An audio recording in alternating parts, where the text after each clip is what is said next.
Hello friends, my name is Dina, and today I'm going to tell you my story.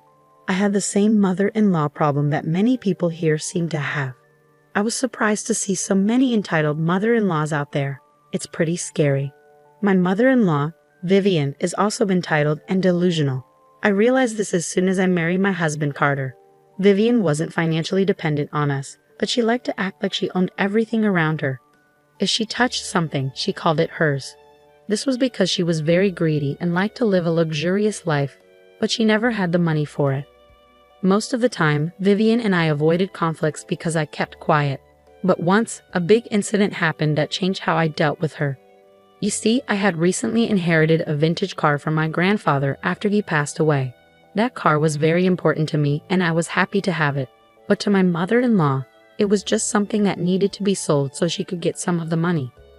Carter and I had avoided telling Vivian about the car because we knew she would say something ridiculous like sell the car and give me the money. And sure enough, Vivian didn't disappoint. She was staying with us for a couple of days because her house was under emergency renovation. Her fault, but that's another story. So Vivian moved into our home and immediately started calling it hers. It was annoying, but I ignored her like I always did. The real problem started when she checked out our garage and found my vintage car. She quickly came back into the house and asked, "Why is there a vintage car in your garage?" I replied, "Oh, that's my car. I recently got it from my grandfather, who just passed away. It was my inheritance. That's an expensive car. I looked it up online, and it says it's worth around $100,000. That's a lot of money. You shouldn't keep it." "I am keeping it. It belonged to my late grandfather, and it means a lot to me. I won't sell it." "You're crazy. Listen, Dina. Think about what I'm saying. You could sell the car and use the money for so many things. Keeping it to yourself is selfish. We, as your family, deserve to benefit from your inheritance too." Vivian's words were really strange. First of all, what I did with my own stuff wasn't her business. And secondly, I didn't have to share my things with her. What was she thinking? I didn't know how to respond, so I just walked away and hoped she wouldn't bring it up again. I was wrong. Vivian was really persistent and kept bringing it up. That night, while we were quietly having dinner, Vivian brought up selling my car again. She suddenly said, "So, have you thought about what I said? Have you decided to sell your car?" "For the last time, Vivian, I'm not selling my car. It's just not going to happen." "This is unacceptable, Dina. You can't have a car that expensive. You're not rich. Your Honda is good enough. You need to think about your family and sell the car so we can all enjoy the money. You can't tell me what to do with my car, Vivian. That's my decision. I don't mind keeping the car in my garage. It's sentimental and I've always wanted it. I'm not selling it to anyone. Carter, you need to tell your wife to sell the car. She can't just keep an expensive car when we could have the money." Vivian expected Carter to agree with her. I understand why. Carter usually had a hard time saying no to her or setting boundaries. But he had been improving. So imagine Vivian's surprise when Carter said, "Mom, it's her car, so she decides what to do with it." You heard her. It means a lot to her. If she doesn't want to sell it, we can't force her. "But Carter, it's a lot of money." "Even if it is, that money belongs to her. We can't decide what she does with it. Leave her alone, Mom. You're being too pushy. You shouldn't comment on things that are privately owned." Vivian looked disappointed by her son's words. She thought he would side with her, but he didn't. She didn't give up though. She kept making small comments about the car and how nice it would be to have $100,000. It was annoying, but I ignored it. I should have paid more attention because she managed to steal and sell my car without me noticing. One morning, when I was getting ready to leave for work, I noticed that my vintage car was gone. I was in the garage about to drive my Honda, but my car wasn't there. I got really worried and thought someone might have taken it. The garage was open, but it didn't look like it had been broken into. Carter's car wasn't there either because he had already left for work. So I knew he hadn't taken it. I called my job and took the day off to figure out what happened.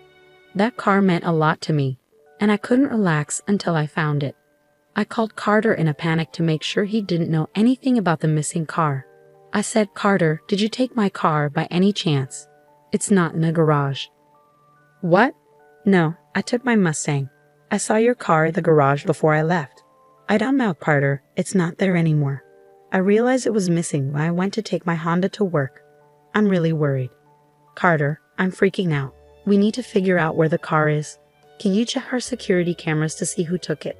And if you find anything, we should call the police. I wish I could help more, but I have an important meeting soon. Still, you can call me if you need me. Carter helped calm me down and gave me instructions on what to do next. He was right. I needed to check the security cameras first. I opened the app on my phone and watched the videos from that morning. What I saw was really disturbing. It was my own mother-in-law who had taken the car. Even though I had told her countless times not to touch it, she ignored me. I was furious. I called her and recorded the conversation. I said, "Vivian, where are you? Why did you take my car?" "Oh, calm down. I just took it for a short drive." "No, you need to come back right now. I want my car back. I never gave you permission to use it. It was in your garage, Dina. Since you won't sell it, I figured I might as well use it. Stop calling me. I'll come back when I come back." I was furious with Vivian. I was so angry, I almost called the cops on her. But I decided to give her a chance. She was my mother-in-law after all. If she returned my car undamaged, I would make sure she faced consequences and make sure this never happened again. I didn't want to involve the cops if I didn't have to. But as time passed and Vivian didn't return, I started to reconsider. Little did I know, things were about to get much worse. An hour later, I heard Vivian come in. I was surprised she hadn't brought my car back. I knew something was wrong. What was even more concerning was that she had several shopping bags with her, all from luxury brands she couldn't afford. I rushed up to her and demanded to know what was going on. I stopped her and said angrily, "What's going on, Vivian? Where's my car?" "It's in your driveway." "I'm talking about my vintage car, Vivian. Where is it?" "What did you do?"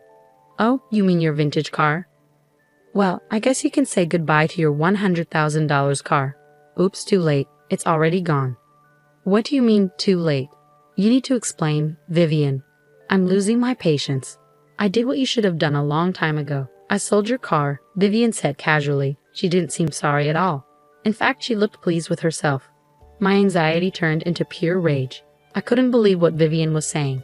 She just admitted to selling my vintage car. I tried not to yell, but I was on the verge of exploding. "You sold my car. Are you serious?"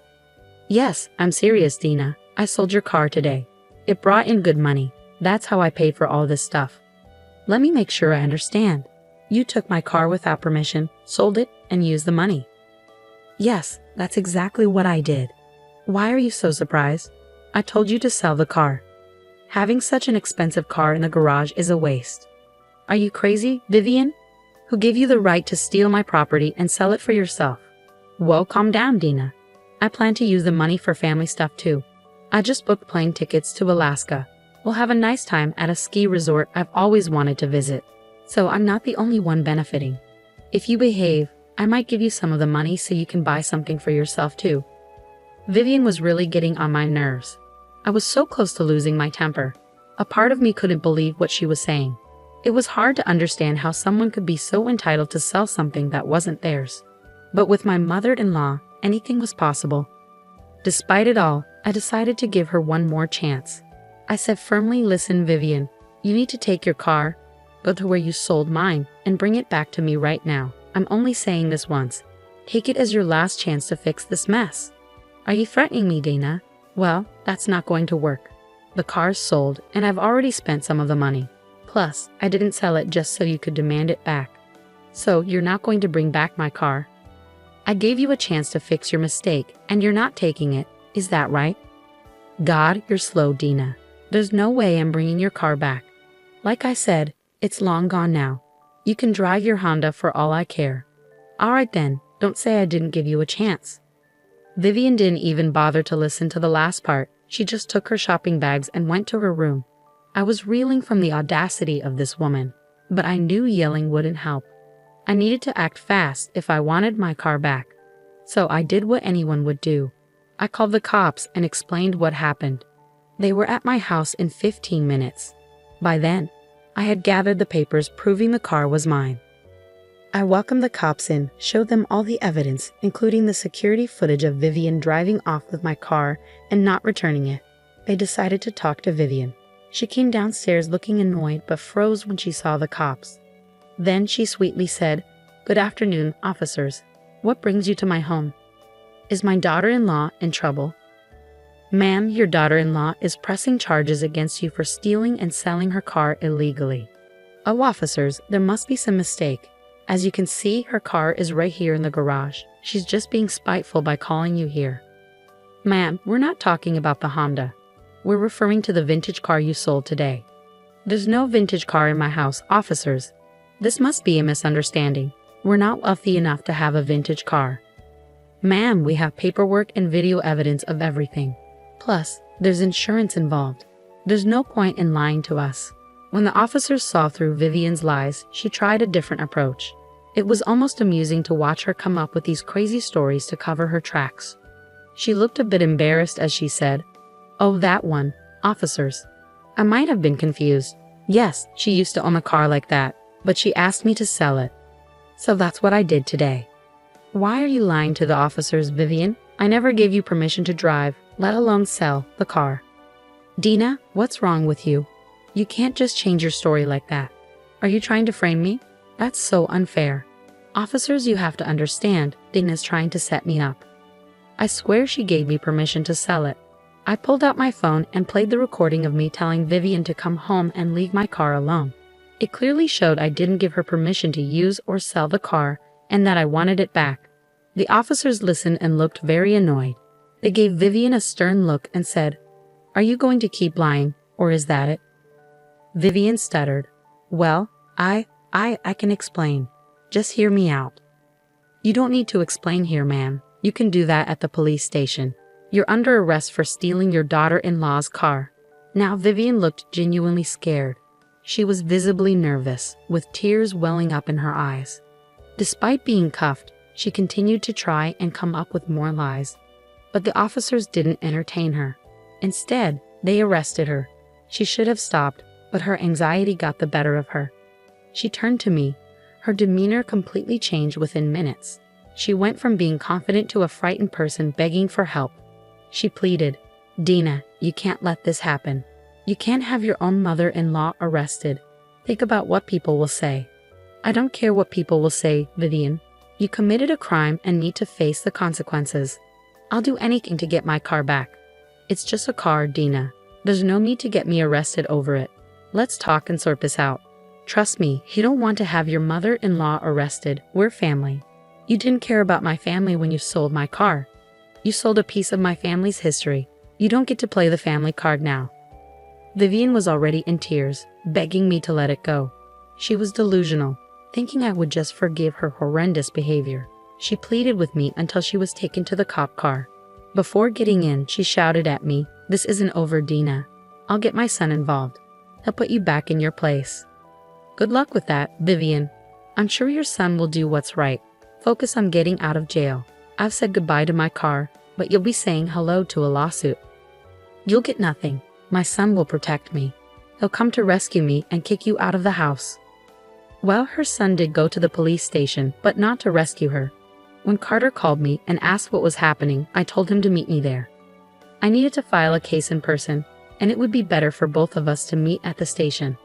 Plus, I wanted to see Vivian's face when Carter saw the situation. We met and went straight to Vivian. When she saw him, she started to cry.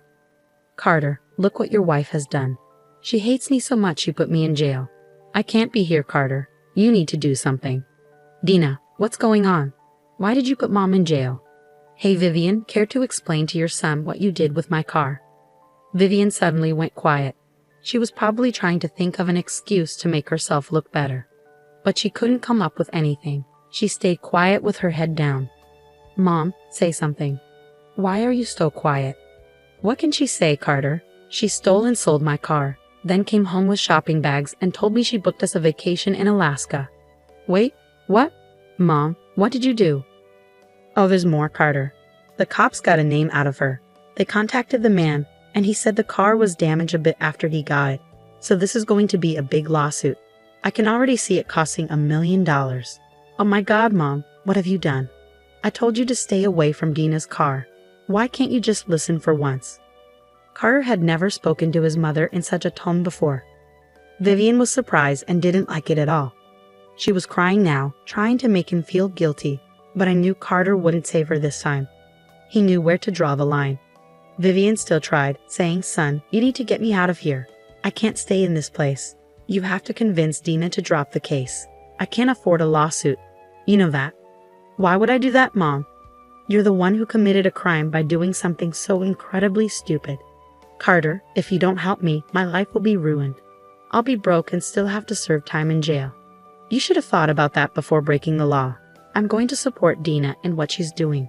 This time, you've gone too far. I can't forgive this. Mom, you're on your own."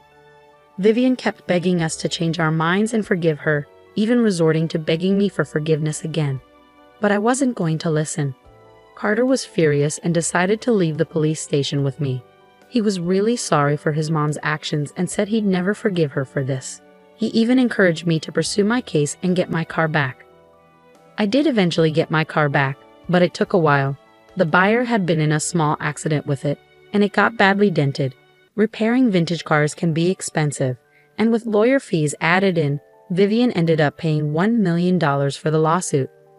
She was forced to sell her childhood home and take on debts. It was tough for her, but we didn't sympathize. Carter made it clear we didn't want her around anymore.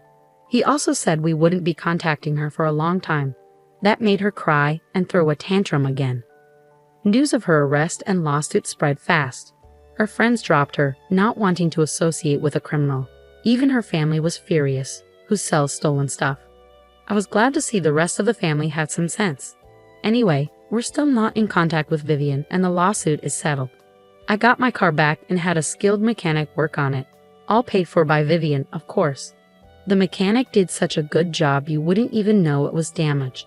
So I got my car back good as new, while Vivian lost her house and is now living alone in a rented apartment, desperate for company.